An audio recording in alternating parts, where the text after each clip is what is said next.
Sean todos bienvenidos a esta sesión única de la unidad de aprendizaje 2 del módulo de comercio en cifras del Diplomado en Comercio Exterior. Esta unidad de aprendizaje es la de Incoterms y medios de pago internacional. Creo que es muy importante aprender esta materia para ir complementando el conocimiento que hemos ido adquiriendo a lo largo de los módulos anteriores y de la unidad de aprendizaje anterior. Tenemos una cuantificación de lo que es el comercio, una calificación de lo que es el comercio ya en el anterior módulo, y ahora vamos a ver cómo se empiezan a valorar, a medir y generar las cifras del comercio exterior a partir de ciertas reglas que son necesarias para regular tanto los riesgos como las responsabilidades de cada uno de los partícipes del comercio exterior. En este caso vamos a ver cuáles son, en función a las reglas emanadas por el comercio, por la Cámara de Comercio Internacional, cuáles son las responsabilidades o cuáles son las reglas con las que se manejan importadores y exportadores a través de convenios o contratos. Permítanme compartir la pantalla para tener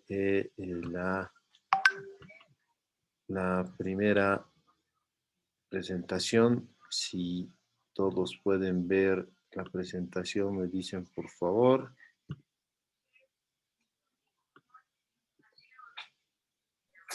Sí, se ve, Licen. Gracias. Bueno, vamos a empezar. La unidad de aprendizaje 2 tiene que ver con Incoterms y medios de pago, como les había dicho. Uno de los factores más importantes para medirse dentro de las operaciones de comercio exterior son las exportaciones y las importaciones. El exportador como el importador tienen que tener ciertas responsabilidades al momento de realizar las transacciones y ciertos compromisos que asumen a través de un contrato de compraventa internacional. Un contrato de compraventa internacional son los que nos van a marcar ciertas pautas para empezar a realizar las transacciones, y estas reglas para determinar la normativa o la hermenéutica de trabajo al momento de transar y de hacer el flujo del comercio son los Incoterms. Enseguida vamos a ver de dónde viene el término Incoterms. Y obviamente dentro de los Incoterms, también tenemos las formas y medios de pago, los cuales perdón, estoy aceptando a los últimos compañeros que están uniendo. Los formas y medios de pago internacional, que son los que deben regir al momento de pagar por una mercancía o una transacción que se está realizando. Como les decía, los Incoterms han sido creados por la Cámara de Comercio Internacional. Esta es una organización empresarial mundial cuya asociación representa a todas las cámaras de comercio a nivel mundial. Todas estas son asociadas a la Cámara de Comercio Internacional. Más adelante vamos a ver cómo nace o cómo empieza a actuar la Cámara de Comercio Internacional desde hace unos 200 años. La Cámara de Comercio Internacional se funda en 1919. Su objetivo es promover las inversiones, promover el comercio, la apertura de mercado para bienes y servicios y el libre flujo de capital. Dentro de su misión y sus inversiones transfronterizas, defienden la importancia social del tejido empresarial. Tienen más o menos 6 millones de empresas en todo el mundo, y como cámaras de comercio y asociaciones empresariales en más de 130 países. Una cámara de comercio es una organización, no gubernamental, constituida por empresarios, grandes comerciantes, y en el caso de Bolivia tenemos varias cámaras. Tenemos las cámaras de comercio, las cámaras nacionales de industria, tenemos las cámaras de despachantes de aduanas. En algún caso tenemos la Cámara de Empresarios Privados o la Confederación de Empresarios Privados. Todas estas responden dentro del esquema de la Cámara de Comercio Internacional. Bueno, volviendo al tema, cualquier transacción de comercio tiene que estar superditada o supervedida hacia un contrato internacional. ¿Qué es un contrato internacional? Es un acuerdo legalmente constituido que sirve de vínculo entre partes Y en este caso, las partes son sede en diferentes países. Como estamos hablando de comercio exterior, perdón, estamos explicando que un contrato de compraventa internacional va a estar supeditado a un contrato de exportación e importación en algún caso. Por tanto, los contratos internacionales recogen por escrito todos los términos que deben estar suscritos y detallados dentro de la transacción internacional, vale decir, el monto, el tipo de mercancía, los plazos, el tipo de, el volumen, el tipo de empaque, etcétera, etcétera, que vamos a ir viendo un poquito más en detalle más adelante. Los contratantes siempre pueden estar, establecen todos estos puntos o detalles en cláusulas y condiciones que tengan que ser convenientes y beneficiosos para ambas partes. ¿Ya? No puede estar, no deben ser contrarios a la ley. En caso de algún incumplimiento en un contrato de compraventa internacional, el medio de reclamo es la Cámara de Comercio Internacional. Por eso hacíamos la pauta y la referencia de esta Cámara de Comercio Internacional. Entonces, ¿cuáles son los términos de un contrato? Habitualmente, en un contrato de compraventa internacional de exportación e importación, en este caso, las cláusulas son los principales, son, por ejemplo, el objeto. El objeto tiene que ver cuál es la razón principal del contrato de compraventa, el precio al cual se ha acordado y se ha estipulado, y este precio va a estar marcado justamente en función de el Incoterm que tengamos que entregar. Vamos a ver cómo se determinan los Incoterms adelante. El plazo de entrega, la fecha de entrega, que también tiene que ver con el Incoterm porque nos va a marcar la pauta de dónde va a ser entregada esta mercancía. Las consecuencias del incumplimiento, en algunos casos se establecen multas y sanciones por retrasos en los plazos de entrega o por intervenciones que tengan que ver con algún tipo de diferencia de las especificaciones dadas en el mismo contrato, como con empaques, tamaños, volúmenes o ciertas estipulaciones a las cuales se llega dentro de ese mismo contrato. Una garantía del producto que tiene que ver más con los documentos de medio de pago internacional que se estilan la utilización en esta última época, los domicilios legales y la jurisdicción en la cual se va a enmarcar el contrato. En este caso, dentro de las cámaras de comercio es donde pueden recalar cualquier tipo de reclamos por algún tipo de incumplimiento. El derecho aplicable, que tiene que ver con el marco legal sustentable para emitir el tipo de contrato que se está firmando. ¿Cuáles son las obligaciones tanto del vendedor como del comprador? El vendedor debe entregar la mercancía tal cual ha estipulado dentro del contrato de venta, transmitir la propiedad del mismo a través de los documentos mercantiles que vienen a ser la factura comercial, el bill of lading o dependiendo del tipo de medio de transporte en el cual se esté realizando la transacción y facilitar todos los documentos relacionados con la mercadería como certificados de origen, que ya lo hemos visto, de qué tienen que ver, los certificados sanitarios, si fuera el caso, o los certificados necesarios de acuerdo al tipo de mercancía que se esté transando. El comprador, la obligación del comprador es pagar por el precio convenido por la mercancía, recibir la mercancía y dar su fe de que ha recibido lo que realmente ha pactado dentro del contrato internacional de compra-venta. Respetar los términos pactados dentro del contrato, todo lo que se ha acordado dentro de este contrato. Aquí hay 8 puntos clave que tenemos que tener en cuenta antes de realizar cualquier operación de comercio internacional o realizar algún contrato de compraventa internacional o alguna transacción de tipo exportación-importación. Tenemos que tener muy en cuenta el tema del lugar y la fecha de salida de la mercancía.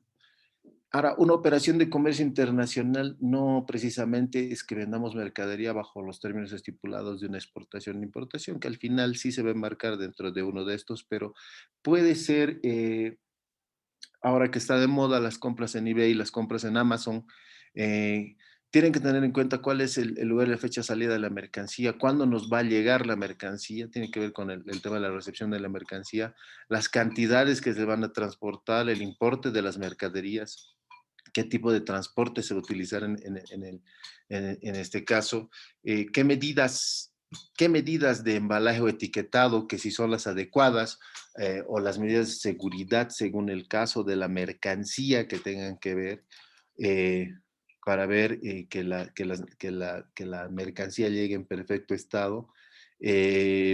Podemos poner como un ejemplo a algunos artículos de vidrio o algunos artículos de ciertos materiales delicados que pueden llegar a dañarse porque no tengan un buen empaque o un buen embalaje en todo caso. ¿Qué parte debe asumir las diferentes tasas a sufragar entre aduanas y las de seguro? Eso lo vamos a ver dentro de las funciones de los Incoterms, que son las pautas de las responsabilidades y riesgos que asume cada uno de los componentes o de los participantes dentro de las transacciones de comercio exterior. ¿Y qué parte debe responsabilizarse en cada una de las etapas de, de esta transacción? Entonces, dentro de todo ese marco, dentro de estas 8 cosas que debemos tomar en cuenta, todas están abordadas y están resumidas dentro de un Incoterm. Todas están resumidas dentro de los Incoterms. Y ahora, ¿cuáles son los documentos? Nosotros necesitamos tener en cuenta también, antes de entrar en materia de Incoterms, cuáles son los documentos necesarios para determinar cuál Incoterm nos conviene al momento de hacer la transacción internacional. En el caso de los documentos financieros, tenemos cheques, boletas de garantía, cartas de crédito, garantías contragarantizadas, que suena redundante el nombre, pero son documentos mercantiles o financieros que están actualmente en el mercado y que son los que nos garantizan que, uno, vamos a recibir la mercancía que estamos comprando; dos, nos va a garantizar la existencia de una empresa en el exterior, porque hay muchos casos de empresas fantasmas que aparecen en redes o en la web, que venden X o Z mercancía, pero cuando uno empieza a hacer la transacción, ya ha habido muchos casos que desaparecen o no existen. Pero utilizar documentos mercantiles o financieros avalados por bancos que tengan conexiones en los países donde, o con el país con el que estamos transando, nos va a garantizar, uno, que no estamos enviando dinero a una empresa fantasma, y dos, que sí estamos recibiendo.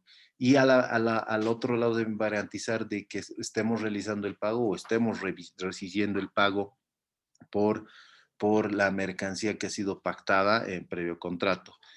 También tenemos otros mecanismos financieros como certificados de giro y transferencias, que son menos seguros, pero que también son válidos en algún tipo de transacción de comercio exterior. La más habitual, que son las cartas de crédito, que son, o la garantía contragarantizada, son medios financieros que, una vez que el vendedor o el comprador confirma que ha recibido la mercancía, recién autoriza que se haga el pago al vendedor, pero el vendedor, una vez que embarca la mercadería, está seguro de que la entidad financiera tiene el monto de dinero que el comprador ha depositado y que se le va a liberar una vez que el comprador dé la certificación de que haya recibido la mercancía o que esté en vistas de recibir la mercancía. Es, eh, es como casi, es un medio virtual que tendría, que viene a ser casi presencial por la contraprestación de los servicios de verificación de los intermediarios financieros. Y tenemos documentos comerciales que son necesarios al momento de ver el comercio exterior, que ya los hemos visto en los anteriores módulos, que son la factura comercial, que es la que contiene el detalle y el precio de la mercancía que se está vendiendo; la lista de empaques, el detalle de la mercancía más el embalaje en el cual está siendo transportada; los documentos de transporte que tienen que ver con los manifiestos de carga, ya sea aéreo, terrestre, marítimo, o ferroviario, el seguro, que es obligatorio en cualquier transacción de comercio exterior para minimizar los riesgos, el certificado de origen o cualquier tipo de certificación varia o de las varias que tenemos en caso de ser caso de mercancías peligrosas, por ejemplo, o de ser minerales, o de ser algún tipo de maderas protegidas que tiene que tener algún tipo de certificación o algún tipo de fumigación especial para evitar el transporte de plagas dentro de la mercancía. Y tal vez algún otro tipo de certificación que se me está yendo de la cabeza, pero todo este cúmulo de documentos son los que el comprador, los que el vendedor tiene que facilitar al comprador para que éste pueda tener seguridad y certeza de lo que está comprando.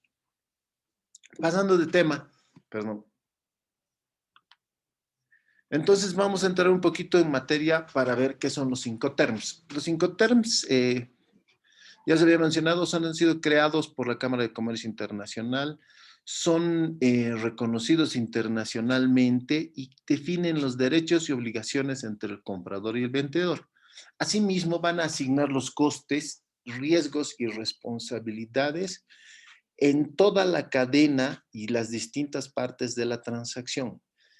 Una operación de comercio inicia cuando el vendedor compromete la venta de cierta cantidad de mercancía y tiene que embalarla, empacarla de acuerdo al precio, empaques y especificaciones tácitas imbuidas dentro del contrato de compra-venta internacional. Y esta operación acaba cuando el comprador recibe la mercancía y ha garantizado y ha realizado el pago y el vendedor ha recibido el monto de dinero al cual ha sido pactado inicialmente. En toda esta cadena tenemos, en toda esta cadena tenemos varios factores que intervienen. Los transportes, los seguros, los fletes, para el caso de Bolivia, por ejemplo, la multimodalidad que vamos a conocer un poquito más en detalle más adelante, que tiene que ver con el transporte en varios modos, que tiene que ser terrestre, marítimo, o terrestre fluvial, o fluvial marítimo, fluvial terrestre, etcétera, etcétera, etcétera. Pero no estamos estudiando esa parte en este momento. Nosotros a lo que nos vamos a regir es saber las reglas generales de los Incoterms. El, dentro de los Incoterms existen varios trucos para saber cómo utilizarlos de manera adecuada. Ya les decía, dentro del contrato de compraventa, tiene que estar especificado no solo el precio, la cantidad y el tipo de empaque, también tiene que estar acordada la regla de Incoterm a la cual se está haciendo la transacción. Debemos verificar las reglas de los Incoterms. Estos son dinámicos, han tenido mucho movimiento en el tiempo y cierta regularización y actualización permanente. Ya vamos a ir viendo uno por uno y vamos a ver cómo van cambiando en el camino. Eh, Debemos confirmar que ambas partes estamos de acuerdo en cuál es la regla del Incoterm y cuál es la regla del Incoterm con la que se está vendiendo, porque cualquier desaveniencia puede generar algún tipo de incongruencia dentro del contrato o alguna insatisfacción de una de las partes que puede ser apelable o reclamable dentro de algún ámbito de alguna cámara de comercio. Se debe indicar correctamente cuál es la regla del Incoterm dentro de la especificidad del contrato, comprobar periódicamente, como les decía, las reglas que no hayan sido cambiadas o que no hayan sido actualizadas. Debemos elegir el Incoterm que nos permita a nosotros, en el caso de ser vendedores o compradores, que nos permitan controlar la mercancía y los costes de la misma en función de lo que vamos a ir viendo, las responsabilidades y los plazos y lugares de entrega o de derivación de responsabilidad al momento de la transacción. Especificar un lugar y punto de entrega, eso va a estar imbuido dentro del tipo de Incoterm que vamos a ver, y explicar de forma clara y concisa el lugar de entrega y el lugar de transmisión del riesgo, que es lo que les decía. Entonces, el tema de los Incoterms empieza hace 200 años, como se los había mencionado. Desde 1812, ya los comerciantes británicos habían establecido un término de envío de free on board. El free on board tenía una característica de franco a bordo, de ponerlo directamente, de poner directamente la mercancía sobre el barco, donde indicaban quién era el responsable de los daños en el envío. En este caso era el dueño del barco, el capitán del barco, que estaba a cargo de garantizar la integridad de la mercancía que estaba llegando. Generalmente esto se hacía siempre con semillas o con algunas telas o lo que estaba de moda en el siglo XVIII, con lo que se comerciaba generalmente, que eran semillas, especias y textiles, que ese era, digamos, el inicio del comercio y de las transacciones internacionales. Cuando entra el comercio en auge, y hasta 1936, las reglas de este FOB, de este Free on Board, se actualizan solo una vez. Y en ese año la Cámara Internacional de Comercio, que ha funcionado desde 1919, publica 6 reglas, convirtiéndolas en la primera estandarización global para medir o para regir la normativa y determinar la responsabilidad de los actores de las transacciones del comercio internacional. Después de la Segunda Guerra Mundial, se tuvieron que enmendar y establecer muchas más reglas. Hemos llegado hasta tener hasta casi 11 tipos de Incoterms. Para después tener y estas actualizaciones generalmente han surgido por la actualización de los tipos de transporte. Si bien en el siglo XVIII el único transporte reconocido que existía era el medio naviero, el naval, en barco o por mar, a partir después de la Segunda Guerra Mundial entran varias modalidades de transporte a través justamente de la revolución industrial que genera la guerra. Es el tema ferroviario, el tema de terrestre, mediante camiones, y se empiezan a dar ciertos otros costos específicos que obligan a tener nuevas reglas. Ya la primera regla, como habías dicho, era la FOB, ¿no ve? Y como marca la historia, la primera carga aérea que tiene un Incoterm real dentro de una declaración de aduana es en 1976. Ese ha sido un hito histórico para el comercio. Ahora se comercia mucho por vía aérea. Uno de los mayores embarques que se hace por vía aérea son el comercio de las flores. Ecuador comercia mucha flor hacia la Unión Europea y este lo hace todo por vía aérea porque, bueno, porque así exige la pericidad del producto, pero son cantidades ingentes de flores que van desde Ecuador o Colombia hacia la Unión Europea.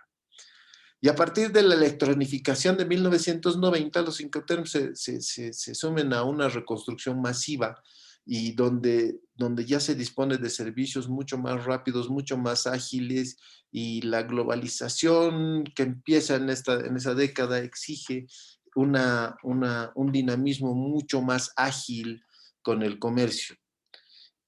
El 2010 es la penúltima actualización de los Incoterms, donde eliminan 4, se agregan otros 3 completamente nuevos, y dentro de esta última actualización, el 2020 es el último ajuste que se hace el año pasado, donde ya se liberan todos los Incoterms, que es los que usamos habitualmente, que son los que están siendo demarcados o regidos por la Cámara Internacional de Comercio y son utilizados a diario por nuestros agentes despachantes de aduana o por nuestros actores del comercio internacional en términos logísticos. Bajo este esquema, dentro de estas nuevas reglas de Incoterms entre el 2020, podemos ver que tenemos 11 tipos de Incoterms divididos en 2 grupos, ¿ya?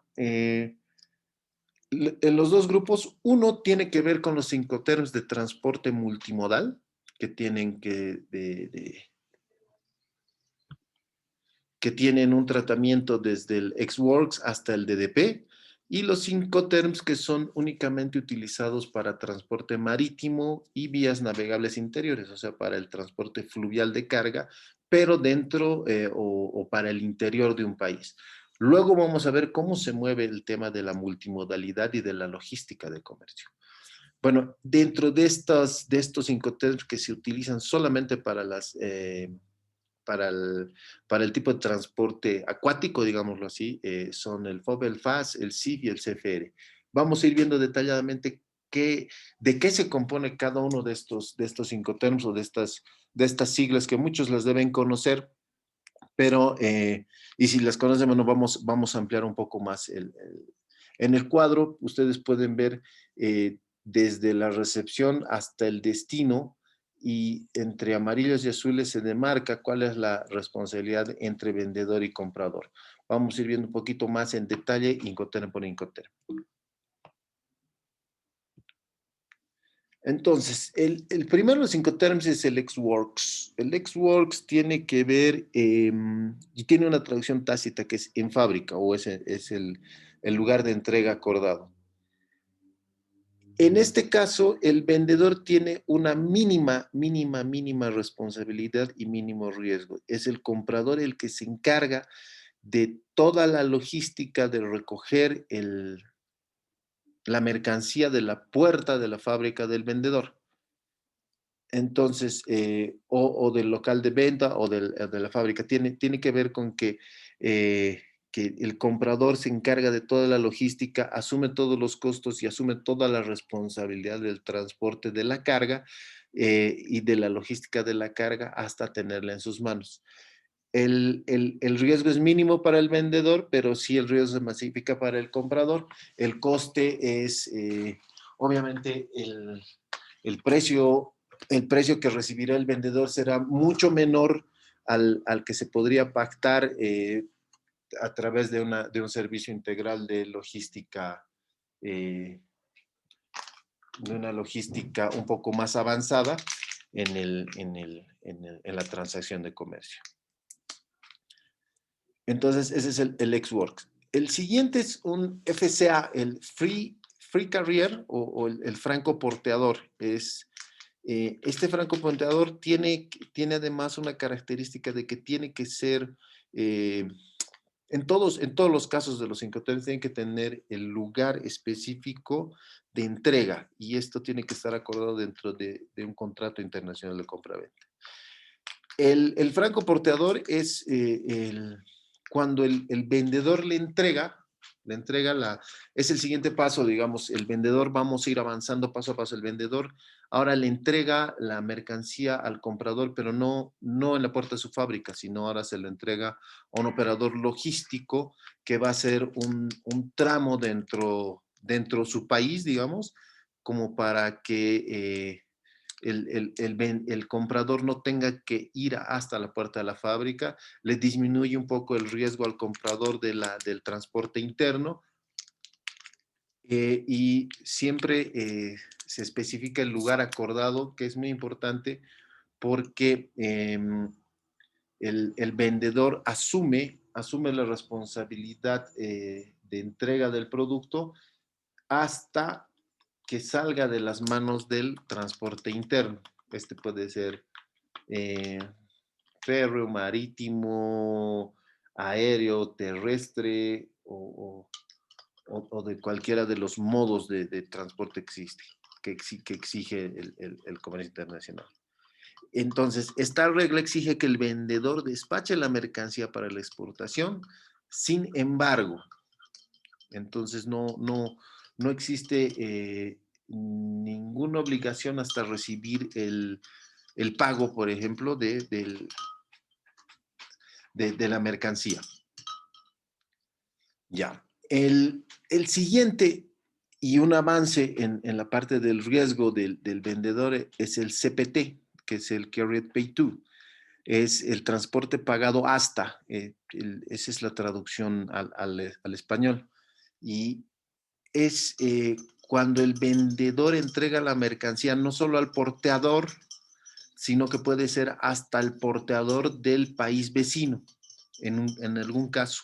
O simplemente puede ser con todos los costos pagados hasta el porteador del transporte interno local, donde pueda ser entregado a un transportista de logística internacional o algún forwarder de logística internacional. Con esta regla, el vendedor debe contratar y asumir los costes de transporte para llegar la mercancía hasta el lugar donde se ha acordado. Esto exige que el vendedor despache la mercancía para exportación y el comprador tenga que ir a recoger hasta cierta parte, no hasta el final, la mercancía de la cual es objeto la transacción. Si nosotros avanzamos, tenemos el SIP, que es el Carrier and Insurance, Pay to. Entonces, ahí el vendedor asume un riesgo más, que es el pago del transporte y seguro hasta el lugar acordado entre comprador y vendedor. Este puede ser tan solo el transporte interno o puede ser hasta cruzar hacia el otro país. Pero aquí estamos hablando de que el vendedor está asumiendo un riesgo un poco más alto en este caso, porque está corriendo con el seguro y flete hasta el lugar acordado con el comprador. El comprador va minimizando el riesgo a medida que el vendedor va asumiendo mayores costes y riesgos dentro de la logística de transporte de cada uno de las transacciones de comercio. El DPU, que este es uno de los nuevos que aparecen en el 2020, viene a modificar lo que era un Incoterm que se llamaba DAT, que era el DAT, que era el Delivered at Terminal, que era la mercancía entregada en la terminal. Entonces pasa a denominarse Delivered at Place Unloaded. El DPU es la mercancía entregada en el lugar acordado, y entregada y descargada en el lugar acordado para que el comprador pueda asumir el riesgo o la responsabilidad de la carga mucho más allá o mucho menos con menos énfasis, porque ya el vendedor asume todo el riesgo y toda la responsabilidad de la carga y toda la logística hasta entregar en territorio extranjero. Entonces, el DPU, digamos que es el Incoterm menos beneficioso para el vendedor, pero más beneficioso para el comprador. Tenemos el DAP, que es otro de los que están dentro del grupo de los de entrega inmediata. Es también un Incoterm donde el vendedor asume mucho mayor riesgo, pero puede obtener un mejor precio porque ya está manejando también no solamente la entrega de un producto, sino también está manejando parte de la logística, que es un servicio complementario integral a lo que vendría a ser su producto. El DAP o el DAP, que es Delivered at Place, es entregada en el lugar convenido entre comprador y vendedor, que generalmente el comprador solicita que sea puesto casi en destino, no en el local comercial del comprador, sino más bien en destino, cosa de que el comprador solo asume responsabilidad de un transporte interno y algún tipo de papeleo o tramitología interna dentro de su país, que le faciliten ciertas cosas. Dentro de este DAP, el vendedor es el que se hace cargo incluso de los pagos de los tributos internos en el país, en el país exterior. El caso es como el caso del DDP, es Delivery Duty Paid, es la entrega con los derechos pagados. Eso es a lo que me refería. El vendedor ya asume y va a entregar la mercancía directamente al comprador con todos los derechos de aduanas e impuestos internos pagados, y el comprador asume el mínimo riesgo. El único riesgo que asume es tal vez no recibir lo que estaba esperando, pero sí minimiza el riesgo como comprador, pero el vendedor puede obtener un mejor precio, como les decía, porque está prestando un servicio integral. Dentro del grupo de los Fs que teníamos para los medios acuáticos, el free alongside the ship, el franco al costado del buque, tiene que ver cuando el vendedor entrega la mercancía en puerto al lado del buque, y el comprador asume la responsabilidad de la mercancía desde el estibaje de el puerto de origen para ser cargado en el barco o en la nave, y corre con todos los fletes, costes y seguros de transporte hacia el destino del comprador. Vale decir, el vendedor lo único que paga es coste, seguro y flete hasta un transporte interno hasta el puerto antes de ser embarcado al barco. Tiene mucha diferencia con el FOB, que lo vamos a ver, que el FOB es Frank on Board, donde el vendedor asume la responsabilidad de no solo el transporte, sino también del estibaje al momento de subirlo al barco. Hay varias etapas dentro de esto. Eh, una de las, en el caso de Bolivia, por ejemplo, es un poco más caro, caro tener un tipo de estos Incoterms, porque tenemos que tener en cuenta que tenemos un transporte terrestre un poco más largo para llegar a un puerto. En otros países este es un método mucho más sencillo porque cuentan con una salida internacional o un puerto internacional, o tienen acceso directo a un puerto dentro de sus países, entonces solamente pagan un flete interno. En nuestro caso tenemos que pagar un flete hacia el exterior y correr con varios otros trámites necesarios para cruzar una frontera en este caso. Es lo que les decía, el FOB es el franco a bordo, que tiene que ver, es un avance más del vendedor, ya no lo entrega en el puerto, sino también corre con los costos de estibaje para que esta mercancía esté sobre el barco, y a partir de lo que está sobre el barco es el comprador el que asume toda la responsabilidad. Dentro de toda esta cadena, uno de los es uno de los Incoterms más utilizados por las mercancías bolivianas de exportación, por la facilidad de logística que tiene que